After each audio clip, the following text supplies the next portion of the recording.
Welcome to this episode of MagnaFlow Minute, where we give you some quick facts on the construction and design of our products and why the MagnaFlow difference matters.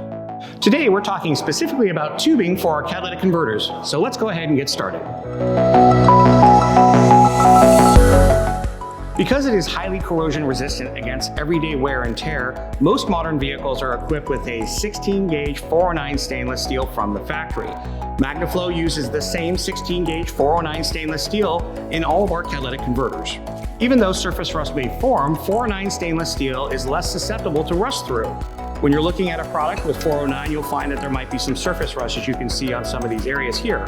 However, what you will find is that there's no rust through. This means that the tube remains strong and prevents any air leaks into your exhaust system. Alternatively, you'll find non-MagnaFlow catalytic converters in the market using aluminized coated mild steel tubing. The biggest drawback with aluminized coated mild steel tubing is that the aluminized coating can wear away over time and even in mild driving. When bare steel is left vulnerable and exposed to the elements, you can expect corrosion and ultimately part failure. The thickness of steel tubing is measured in gauge. The higher the gauge, the thinner the wall material.